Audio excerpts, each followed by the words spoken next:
Hello students, welcome back to my YouTube channel infinity by Vishali. आज हम class 8 NCERT का chapter number 12 factorization के exercise 12.3 का question number 4 start करेंगे। Last lecture में हमारे क्वेश्चन नंबर 3 तक कंप्लीट हो गए थे। अगर आपने वो लेक्चर अभी तक नहीं देखे हैं तो प्लीज जाके उन्हें एक बार जरूर देख लीजिए। मैंने इस चैप्टर की एक सेपरेट प्लेलिस्ट भी बनाई है ताकि आपको सारे लेक्चर्स एक ही जगह मिल जाएं। तो स्टार्ट करते हैं आज एक्सरसाइज 12.3 का क्वेश्चन नंबर 4। देखो क्वेश्चन नंबर 4 है डिवाइड एज डायरेक्टेड। हमें क्या करना है, डायरेक्ट डिवाइड करके बताना है। जैसे फर्स्ट पार्ट है हमारा 5 times 2x plus 1 into 3x plus 5। इसे किससे डिवाइड करना है, 2x प्लस 1 से। तो कैसे सिखाया था मैंने, सबसे पहले आपने क्या करना है, इस टर्म को लिख लेना है। क्या आएगा, 5 times 2x plus 1 into 3x plus 5। इसे किससे डिवाइड करना है, 2x प्लस 1 से। डिवाइड के आगे वाला हमेशा कहां लिखते हैं, डिनोमिनेटर में। अब आप देखो ये 2x प्लस 1 और 2x प्लस 1 आपस में क्या हो रहे हैं, कैंसिल हो रहे हैं। तो हमारा आंसर क्या आ जाएगा, 5 टाइम्स 3x प्लस 5। देखो इससे ज्यादा और डिवाइड कुछ हो नहीं सकता, क्यों, डिनोमिनेटर में अब कुछ नहीं बचा है। तो हमारा आंसर क्या हो जाएगा, 5 टाइम्स 3x प्लस 5। तो ये था हमारा इस क्वेश्चन का फर्स्ट पार्ट। अब देख लेते हैं सेकंड पार्ट। देखो सेकंड पार्ट है 26xy into X plus 5 into Y minus 4। इसे किससे डिवाइड करना है, 13x इंटू वाई माइनस 4। देखो कैसे करेंगे। सबसे पहले आपने क्या करना है, डिवाइड से पहले वाला आपने लिख लो ऊपर 26xy into X plus 5 into Y minus 4। Divide किससे करना है, 13x इंटू वाई माइनस 4। अब आप देखो y माइनस 4 और y माइनस 4 आपस में क्या हो रहे हैं, कैंसिल। x से x भी कैंसिल हो रहा है और ये 13 के टेबल से कैंसिल हो जाएगा। 13 1 का 13 2 का कितना होता है, 26। तो हमारा आंसर कितना आ जाएगा, ऊपर क्या रह गया 2, साथ में क्या है y और ब्रैकेट में क्या है x प्लस 5। ये हो गया हमारा answer 2y into X plus 5। Clear. तो ये था हमारा सेकेंड पार्ट। अब देख लेते हैं थर्ड पार्ट। देखो थर्ड पार्ट है 52pqr into P plus Q, Q plus R into R plus P. इसे किससे डिवाइड करना है, 104pq Q plus R into R plus P. आपने क्या करना है, डिवाइड से पहले वाला आप लिख लो पहले ऊपर। तो कितना आ जाएगा, 52pqr। इसे किससे करोगे, p plus Q into Q plus R into R plus P. इसे किससे डिवाइड करेंगे, 104 के साथ, 104pq into Q plus R into R plus P. अब देखो क्या क्या कैंसिल हो सकता है, आर प्लस पी से आर प्लस पी कैंसिल हो जाएगा, क्यू प्लस आर से क्यू प्लस आर कैंसिल हो जाएगा, और यहां पे देखो p से p कैंसिल और q से q कैंसिल। ये 52 1 का और 52 2 का कितना होता है, 104। मतलब हमारे पास कितना आ रहा है, 1/2 तो आ ही रहा है। साथ में क्या रिमेनिंग रह गया r, और यहां पर क्या रह गया p प्लस क्यू। तो इसका आंसर क्या हो जाएगा, 1/2 r into P plus Q. Clear. तो ये था हमारा थर्ड पार्ट। अब देख लेते हैं फोर्थ पार्ट। देखो फोर्थ पार्ट है 20 times y plus 4 into Y square plus 5y plus 3। ठीक है, डायरेक्ट हमें बोला था डिवाइड करने के लिए। 5 टाइम्स y प्लस 4। अगेन बहुत इजी, वैसे ही करेंगे। पहले इसे लिख लो ऊपर, क्या आएगा, 20 times y plus 4 into Y square plus 5y plus 3। इसे किसे डिवाइड करना है, 5 टाइम्स y प्लस 4 के साथ। y प्लस 4 से y प्लस 4 कैंसिल, ये 5 1 का 5 4 का। तो हमारा कितना आंसर आ जाएगा, 4 तो ऑलरेडी था यहाँ पे, साथ में क्या है Y square plus 5y plus 3। हमारा आंसर क्या हो जाएगा, 4 times Y square plus 5y plus 3। हमारा क्या हो गया आंसर। क्लियर। तो अब हम देख लेते हैं इस क्वेश्चन का लास्ट पार्ट, पार्ट नंबर 5। देखो फिफ्थ पार्ट क्या है, x into X plus 1 x plus 2 into X plus 3। इसे किससे डिवाइड करना है, x times of x plus 1। तो पहले लिख लो इसको ऊपर, x times x plus 1 into X plus 2 into X plus 3। इसे किससे डिवाइड करना है, x times of x plus 1 से। देखो x से x कैंसिल, x प्लस 1 से x प्लस 1 कैंसिल। तो हमारा आंसर क्या आ जाएगा, एक बार लिख लो x प्लस 2 और एक बार लिख लो x प्लस 3। ये हो गया हमारा answer, x plus 2 into X plus 3। तो यहां पे होता है हमारा क्वेश्चन नंबर 4 कंप्लीट। अब देख लेते हैं क्वेश्चन नंबर 5। देखो क्वेश्चन नंबर 5 क्या है, factorise the expression and divide them as direct.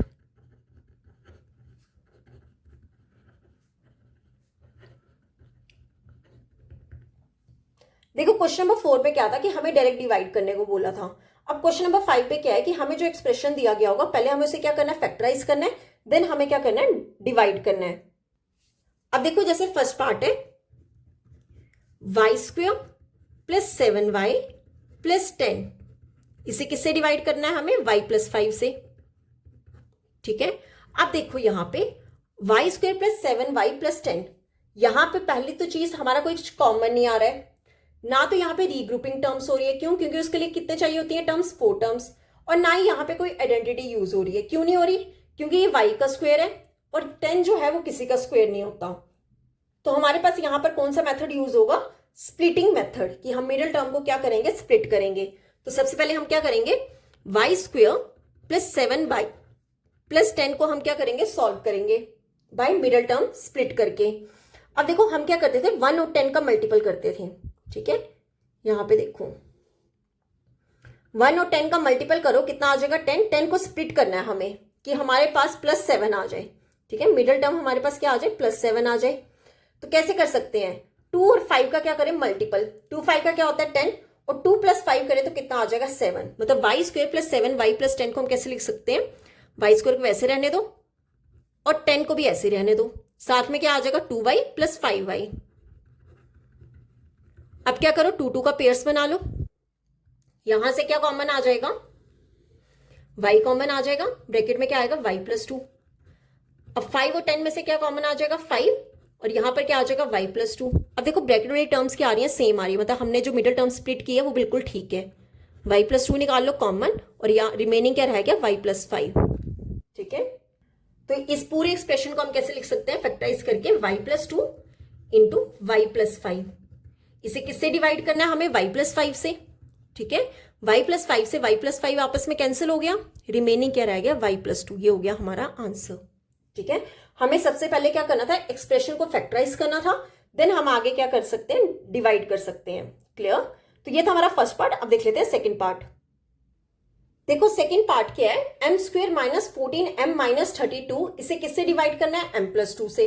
Again हमें यहाँ पे क्या करना पड़ेगा, मिडिल टर्म को स्प्लिट करना पड़ेगा। ठीक है, तो सबसे पहले हम क्या करेंगे, इसे सॉल्व करेंगे क्या है, m² माइनस 14m माइनस 32। तो क्या करते थे, कॉफिशिएंट ऑफ जो स्क्वायर वाली टर्म होती थी और उस कांस्टेंट टर्म के साथ मल्टीपल करते थे, कितना आ गया -32। अब -32 के क्या निकालेंगे, ऐसे 2 फैक्टर्स निकालेंगे कि हमारे पास मिडिल टर्म कितनी आ जाए, -14 आ जाए। तो 32 के फैक्टर्स कौन कौन से हो सकते हैं, देखो 216 का कितना होता है 32। अब आपने एक चीज देखनी है कि अगर मैं दोनों का मल्टीपल करूं तो 32 आ रहा है, दोनों को सब्ट्रैक्ट करूं तो कितना आ रहा है 14 आ रहा है, पर मेरे को कौन सा प्लस लगाना है और कौन सा माइनस लगाना है। तो आपने ये देखना है कि अगर मिडिल टर्म किस में है, माइनस में, तो आपने बड़ी वाली वैल्यू के साथ क्या लगाना है, माइनस, और छोटी वाली वैल्यू के साथ क्या लगाना है, प्लस। तो देखो दोनों को मल्टीपल करने पे कितना आ रहा है -32, और दोनों को सब्ट्रैक्ट करने पे कितना आ रहा है -14। क्वेश्चन किस में है, m में है, तो दोनों के साथ क्या लगा दो, m लगा दो। तो m² और -32 को वैसे ही लिख लो, यहां पर क्या आ जाएगा प्लस का 2m, और यहां पे कितना आ जाएगा माइनस का 16m। क्लियर, अब देखो 2 2 के पेयर्स बना लो, यहां से क्या कॉमन आएगा m, ब्रैकेट में क्या आ जाएगा, अब देखो 1m तो निकाल दिया, रिमेनिंग क्या बचा m+2 माइनस, यहां 16 और 32 में से क्या कॉमन आ सकता है 16m, बाहर माइनस है, अंदर वाला साइन किस में चेंज हो जाएगा, प्लस में 2। अब देखो ब्रैकेट वाली टर्म्स क्या आ रही है, सेम, निकाल लो कॉमन। अब जो रिमेनिंग रह गया उसे लिख दो ब्रैकेट में m-16। ठीक है, तो इसे स्प्लिट करने के बाद हमारे पास क्या टर्म आ रही है, m+2 इंटू m-16। तो क्या लिखेंगे, therefore m² minus 14m minus 32, इसे किससे डिवाइड करना था, m+2 से। अब ये पूरा हमने फैक्टराइज करके क्या निकाल लिया, m+2 इंटू m-16, किसे डिवाइड करना था, m+2 से। m+2 से m+2 कैंसिल, तो हमारा आंसर क्या हो जाएगा, m-16। ये हो गया हमारा आंसर। क्लियर, तो ये था हमारा इस क्वेश्चन का सेकंड पार्ट। अब देख लेते हैं थर्ड पार्ट। ओके, तो थर्ड पार्ट है हमारा 5p² माइनस 25p प्लस 20, इसे किससे डिवाइड करना है हमें, p-1 से। तो कैसे करेंगे, सबसे पहले हम क्या करेंगे, इसे सॉल्व करेंगे। क्या है हमारी term, 5p² minus 25p plus 20। अब आप देखो यहां पर इस पूरी टर्म में, इस पूरे एक्सप्रेशन में हमारा क्या आ रहा है, 5 कॉमन आ रहा है, तो ब्रैकेट में क्या आ जाएगा p² माइनस 25 में से 5 कॉमन निकाल दिया, क्या आ जाएगा 5p प्लस 4। ठीक है, अब मुझे क्या सॉल्व करना है, p² माइनस 5p प्लस 4 को। ठीक है, तो कैसे करेंगे, इसे लिख लो P square minus 5p plus 4। इसे सॉल्व करना है हमें, तो कैसे आएगा, स्क्वायर वाली और कांस्टेंट टर्म को कर लो मल्टीपल, कितना आ जाएगा 4। अब 4 के क्या निकालने हैं, फैक्टर्स। ठीक है, 4 के ऐसे फैक्टर्स निकालने हैं कि मेरे पास क्या आ जाए, मिडल टर्म -5। तो क्या आ जाएगा हमारे पास, 1 4 का कितना होता है 4, 1 + 4 करेंगे तो क्या आ जाएगा 5। पर मुझे 5 किस में चाहिए, माइनस में। पर अगर मैं सब्ट्रैक्ट करूं तो ये कितना हो जाएगा 3। और मुझे मल्टीपल में क्या चाहिए, +4, तो ये -5 है ना। तो आप क्या कर दो, दोनों के साथ क्या लगा दो, माइनस लगा दो। अगर हम दोनों के साथ माइनस लगा देंगे तो -1 -4 टोटल क्या हो जाएगा, -5। और इन दोनों का प्रोडक्ट करने पे क्या आ जाएगा, +4। तो हमारे फैक्टर्स क्या क्या बने, -1p और -4p। तो क्या लिख सकते हैं, p स्क्वायर और +4 को रहने दो ऐसे, -1p और -4p। या फिर आप ऐसा करो, यहां पर 5 भी लगा लो साथ में। ठीक है, इकट्ठा सॉल्व कर लो। अब देखो 2 2 के बना लो पेयर्स। ठीक है, यहां से 5 ऑलरेडी बाहर था। अब p स्क्वायर -1p में से क्या कॉमन आ जाएगा, p कॉमन आ जाएगा। ब्रैकेट में क्या रहा, p, और यहां पे क्या रहा, -1। अब 4 और 4 में से क्या कॉमन आ जाएगा, 4 -4p। ये माइनस था बाहर, तो अंदर वाला साइन किस में चेंज हो जाएगा, माइनस में। प्लस किस में चेंज हो जाएगा, माइनस में, 1। ब्रैकेट में टर्म्स क्या आ रही है, सेम। निकाल लो p-1 कॉमन। अब रिमेनिंग क्या रह गया, p-4। ठीक है, तो मिडल टर्म स्प्लिट करके हमारे पास क्या आया, 5 टाइम्स p-1 इंटू p-4। अब हम इसे कर लेते हैं डिवाइड। तो क्या लिखेंगे, therefore 5p square -25p plus 20। इसे किससे डिवाइड करना था हमें, p-1 से। अब देखो ये पूरा एक्सप्रेशन हमने सॉल्व करके फैक्टराइज करके क्या निकाल लिया, 5 टाइम्स p-1 इंटू p-4। इसे किससे डिवाइड करना था हमें, p-1 से। p-1 से p-1 आपस में क्या हो गया, कैंसिल। तो हमारा रिमेनिंग क्या रह गया, 5 टाइम्स p-4 क्या आ गया, आंसर। क्लियर। तो ये था हमारा इस क्वेश्चन का थर्ड पार्ट। अब देख लेते हैं फोर्थ पार्ट। अब देखो फोर्थ पार्ट है हमारा 4yz into Z square plus 6z minus 16। इसे किससे डिवाइड करना है, 2y इंटू जेड प्लस 8 से। तो कैसे करेंगे, सबसे पहले हम ये एक्सप्रेशन क्या करेंगे, सॉल्व करेंगे, फैक्टराइज करेंगे। क्या है हमारे पास, 4yz into Z square plus 6z minus 16। देखो 4yz को रहने दो ऐसे ही। अब इसे सॉल्व करते हैं मिडिल टर्म स्प्लिट करके। तो क्या करते थे, 1 जो स्क्वायर वाली टर्म और कांस्टेंट टर्म को कर दो मल्टीपल, कितना आ जाएगा, -16। अब हमें क्या करना है, इसके ऐसे फैक्टर्स निकालने हैं कि हमारे पास मिडिल टर्म कितनी आ जाए, प्लस का 6 आ जाए। तो 16 के फैक्टर्स हम कैसे निकाल सकते हैं, अगर मैं 2 8 का कितना कर दूं, 16। ठीक है, तो यहां पर दोनों को मल्टीपल करने पे क्या आ जाएगा, 16, और दोनों के सब्ट्रैक्शन करने पे क्या आ जाएगा, 6 आ जाएगा। पर अब मुझे देखना है कि मेरे को प्लस साइन कौन सा लगाना है और माइनस कौन सा लगाना है। तो मैंने आपको बताया था कि अगर मिडिल टर्म प्लस में है तो आपने बड़ी वाली वैल्यू के साथ क्या लगाना है, प्लस, और छोटी वाली वैल्यू के साथ क्या लगाना है, माइनस। तो दोनों का प्रोडक्ट करने पे क्या आ जाएगा, -16, और दोनों का ये एडिशन सब्ट्रैक्शन करके क्या आ जाएगा, प्लस का 6। तो हमारी मिडिल टर्म स्प्लिट करके क्या बनी, -2z प्लस 8z। तो z स्क्वायर और -16 लिख दो वैसे ही। तो यहां पे क्या आएगा, -2z प्लस 8z। 2 2 का बना लो पेयर। तो कितना हो जाएगा, 4yz इंटू, यहां पर z क्या आ जाएगा कॉमन, ब्रैकेट में क्या लिखेंगे, z -2। सिमिलरली यहां पर 8 और 16 में से क्या कॉमन आ जाएगा, 8। यहां पर क्या रह गया, z -16। 8 2 का 16 होता है ना, तो यहां पे क्या आ जाएगा 2। अब देखो ब्रैकेट वाली टर्म्स क्या आ रही है, सेम आ रही है। ठीक है, उसे निकाल लो कॉमन। 4yz ऑलरेडी यहां पे था। ठीक है, यहां पर z -2 क्या निकाल लिया कॉमन, रिमेनिंग क्या रह गया, z प्लस 8। ठीक है, ये हो गया हमारा फैक्टराइजेशन जब हमने इसको सॉल्व किया। तो हम इसे सॉल्व करते हैं, क्या लिखेंगे, therefore 4yz into Z square plus 6z minus 16। इसे किससे डिवाइड करना था हमें, 2y इंटू जेड प्लस 8 के साथ। ये पूरा फैक्टराइज करके हमारे पास क्या आ गया, ये आ गया 4yz into Z -2 into Z plus 8, और डिनोमिनेटर में क्या है, 2y इंटू जेड प्लस 8। अब देखो z प्लस 8 से z प्लस 8 क्या हो गया, कैंसिल। y से y भी कैंसिल हो गया, ये 2 के टेबल से कैंसिल, 2 1 का 2 2 का। तो हमारा आंसर क्या हो जाएगा, 2, साथ में क्या है z, और यहां पर क्या है, z -2। 2z इंटू जेड -2 क्या हो गया हमारा आंसर। क्लियर। तो ये था हमारा इस क्वेश्चन का फोर्थ पार्ट। अब देख लेते हैं फिफ्थ पार्ट। देखो फिफ्थ पार्ट है 5pq into P square minus Q square. इसे किससे डिवाइड करना है, 2p into P plus Q. तो देखो कैसे करेंगे। अगर आप देखो कि यहाँ पे मिडिल टर्म स्प्लिट नहीं हो सकती, क्यों? क्योंकि हमारे उसके लिए क्या चाहिए होती है, 3 टर्म्स चाहिए होती है, ठीक है। पर यहाँ पर क्या है, ब्रैकेट में 2 टर्म्स है। पर आप देखो यहाँ पे क्या हो रही है, हमारी एक आइडेंटिटी यूज हो रही है, कौन सी, ए स्क्वेयर माइनस बी स्क्वेयर, जिसका हमने क्या फॉर्मूला पढ़ा है, ए प्लस बी इंटू ए माइनस बी। तो यहाँ पे पी स्क्वेयर, ए की जगह हमें क्या दिया है पी, और बी की जगह हमें क्या दिया है क्यू।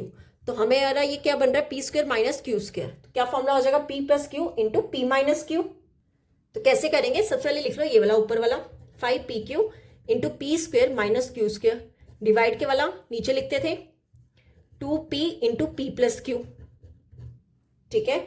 अब देखो हम इसे कैसे लिख सकते हैं, 5pq तो वैसे ही रहेगा, ए स्क्वेयर माइनस बी स्क्वेयर, क्या फॉर्मूला पढ़ा हमने, ए प्लस बी इंटू ए माइनस बी, मतलब दोनों को पहले एक बार प्लस में लिख दो, फिर दोनों को एक बार माइनस में लिख दो। तो यहाँ पे ए की जगह क्या है पी, और बी की जगह क्या है क्यू। तो एक बार आप क्या लिखोगे, पी प्लस क्यू, और एक बार क्या लिखोगे, पी माइनस क्यू। तो कितना हो जाएगा, 2p into P plus Q. देखो p प्लस क्यू से p प्लस क्यू क्या हो गया, कैंसिल, यहाँ पर p से p भी कैंसिल हो गया। तो क्या आ जाएगा आंसर हमारा, 5 डिवाइड में 2 रह गया, साथ में क्या है q, और ब्रैकेट में क्या लिख देंगे, p माइनस क्यू। ये हो गया हमारा आंसर, 5 डिवाइड में 2 q into P minus Q. Clear? तो ये था हमारा 5th पार्ट। अब देख लेते हैं 6th पार्ट। देखो 6th पार्ट है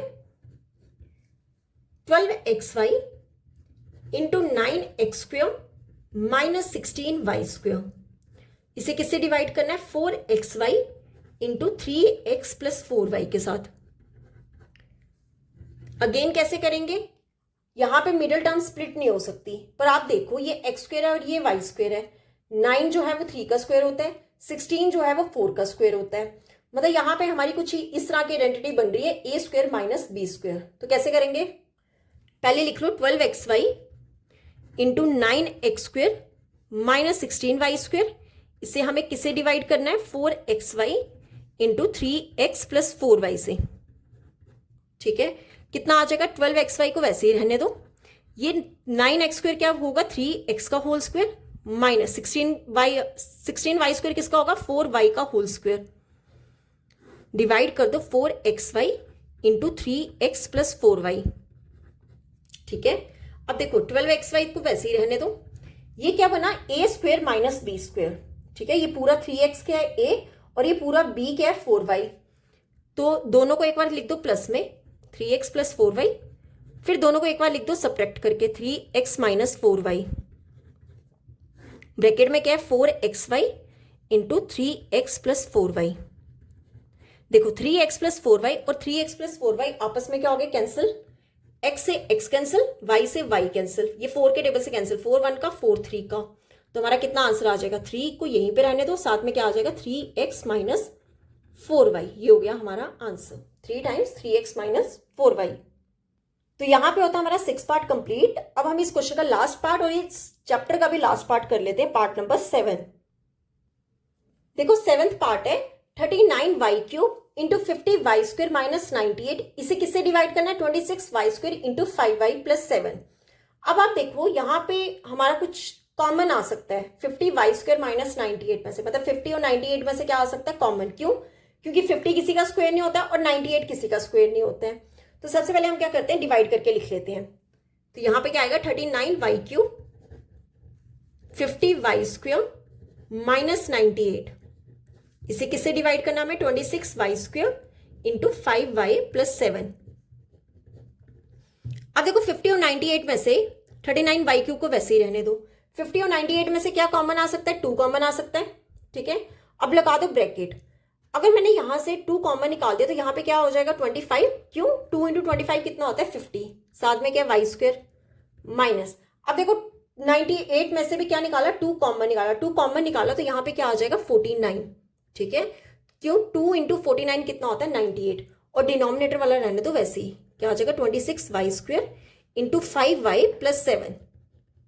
क्लियर?